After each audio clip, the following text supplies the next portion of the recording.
It's a TV show review! TV show review! And we're doing Neil Gaiman's Neverwhere. Neverwhere. This is not the book. This is the 1996 miniseries that the book is actually based on. So this isn't the book, this is the TV series. So where do we start? Right, firstly, the show was actually the brainchild of comedian Lenny Henry. Yeah, he approached Neil Gailman, who wrote the script and then the book, to write the show. Then, Neil Gailman nearly didn't make it because he was afraid it was going to glamorise homelessness in London.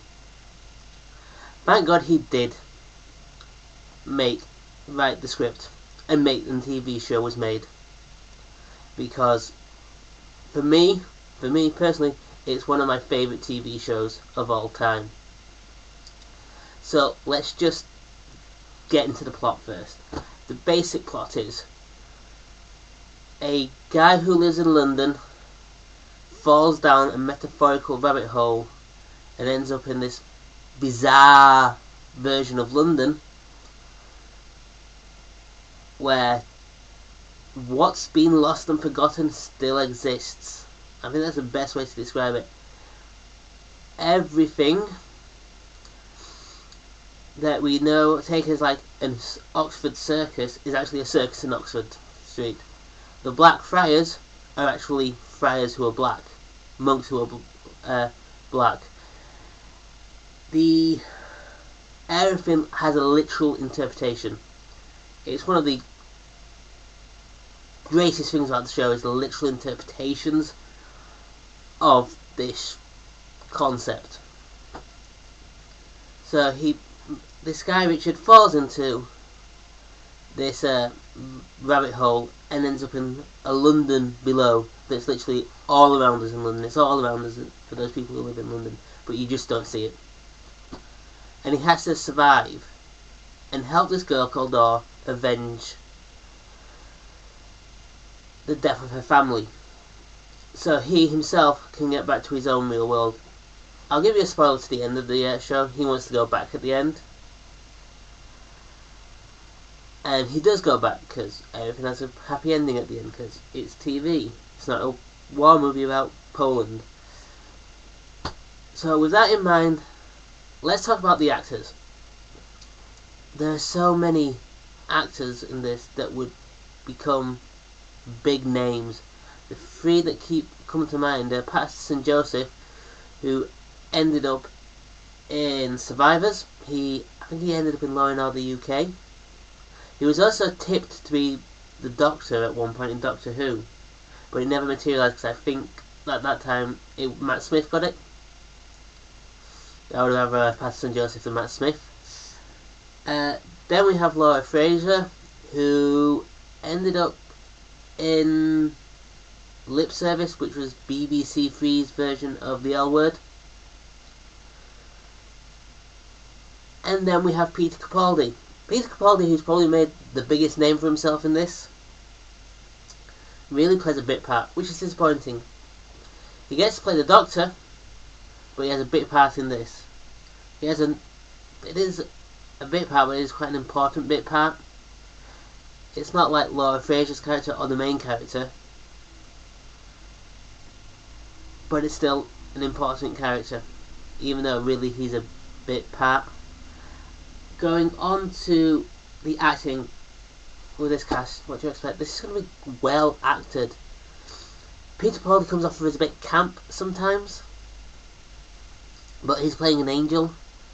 But he's playing a camp angel, and he comes out as kind of an evil angel.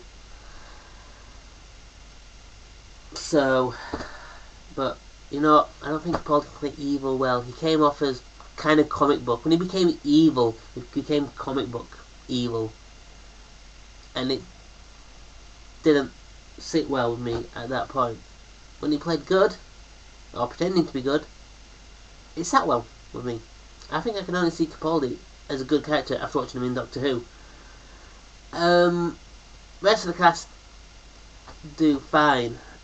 let's talk about directorial and the direction and the settings and the sets and the themes in this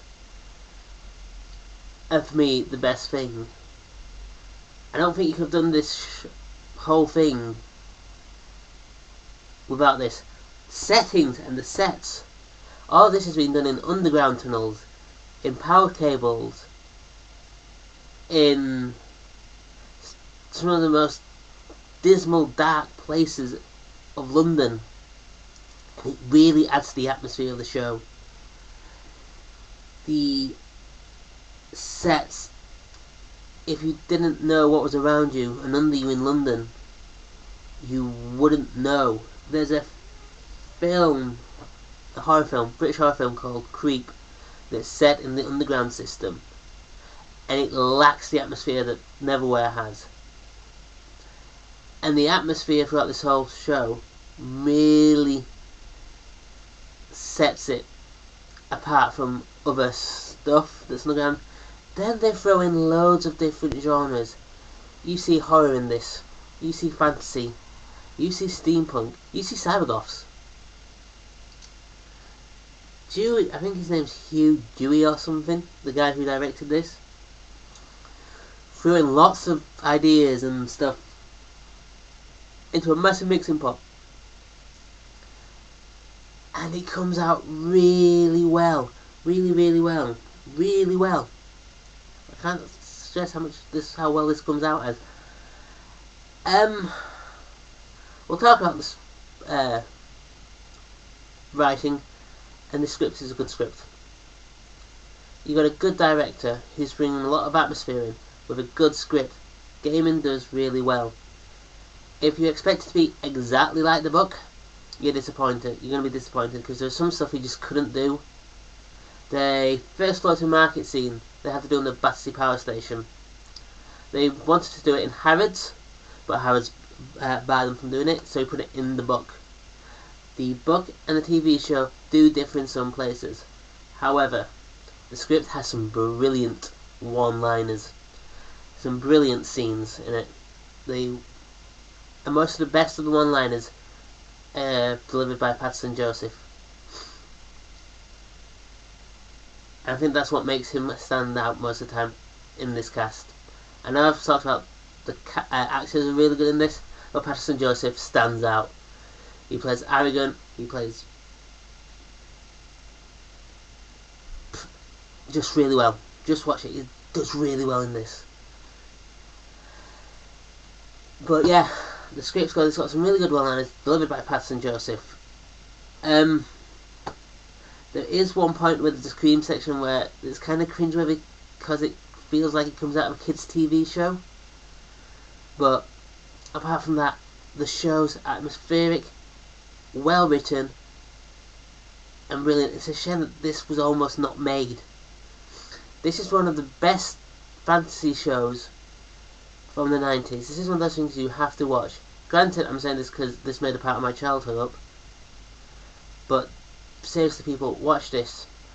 I'm going to do another review soon. And I hope to see you next time. Peace.